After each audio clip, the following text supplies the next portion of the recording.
Kana fi qasasihim ibratun liulil albab. Sesungguhnya di dalam cerita-cerita mereka itu ada ibrah bagi orang yang berakal. Hadirin hadirat yang dirahmati oleh Allah Subhanahu wa taala. Kita bila mana masuk ke dalam Al-Qur'an bertadabbur, kita akan melihat Allah Subhanahu wa taala suka bercerita. Dan dijadikan cerita itu mempunyai misi tersendiri.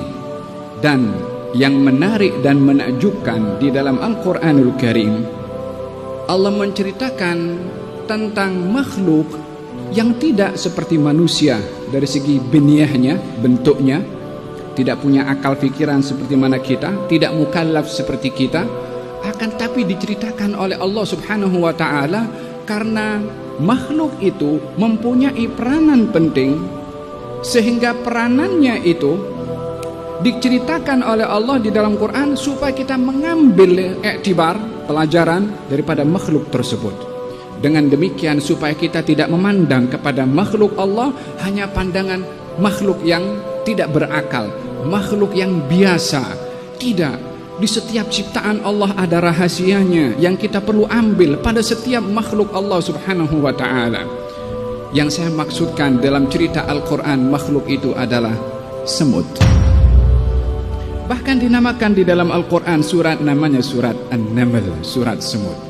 Apa ada pada semut? Yang kita nampak bentuknya kecil, yang terkadang kalau menggigit kita kesakitan.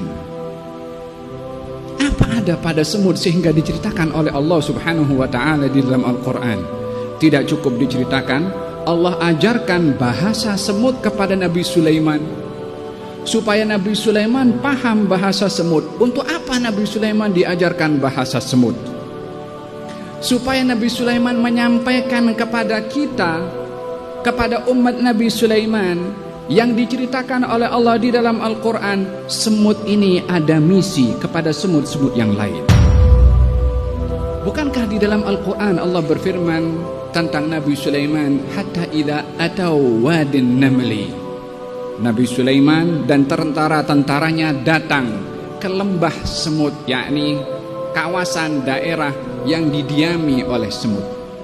Kemudian katanya qalat namlatun, semut betina berbicara, ya ayyuhan namlu dkhulu masakinakum la yahtimannakum Sulaiman wa junuduhu wa hum la yash'urun fatabassama dhahikan min qawliha.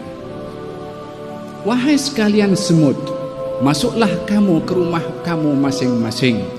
Jangan sampai kamu dipijak oleh Sulaiman dan tentara-tentaranya sementara mereka tidak sadar. Maka Nabi Sulaiman tersenyum. Kenapa Nabi Sulaiman tersenyum? Dhahikan min qawliha, karena perkataannya semut. Apa maksudnya? Maksudnya bahasa semut itu yang berbicara dengan semut yang lain ada bahasa tersendiri. Diajarkan oleh Allah bahasa semut itu kepada Nabi Sulaiman sehingga Nabi Sulaiman tersenyum. Tentunya senyuman Nabi Sulaiman ada makna. Kenapa Nabi Sulaiman tersenyum? Baru diceritakan kepada yang lain. Ini semut berbicara kepada semut yang lain, masuk kamu ke rumah masing-masing supaya tidak dipijak oleh Nabi Sulaiman dan tentara-tentaranya sementara mereka tidak sadar.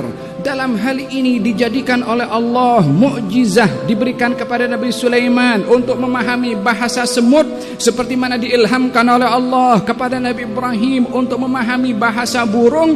Demikian juga mempunyai tujuan daripada taklimnya Allah kepada Nabi Sulaiman. Semut ketika mempunyai misi kepada semut yang lain menyelamatkan bangsa semut, diceritakan oleh Allah di dalam Al-Quran. Bukankah sepatutnya manusia yang lebih utama untuk menyelamatkan manusia yang lain daripada kesesatan, daripada kegelapan, daripada kekeliruan, daripada kesalahan?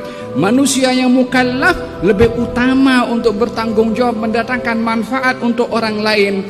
Kalau semut dipuji oleh Allah, diceritakan oleh Allah dalam Quran karena menyelamatkan semut yang lain, manusia lebih utama untuk menjadi makhluk yang mempunyai jiwa menyelamatkan kepada orang lain.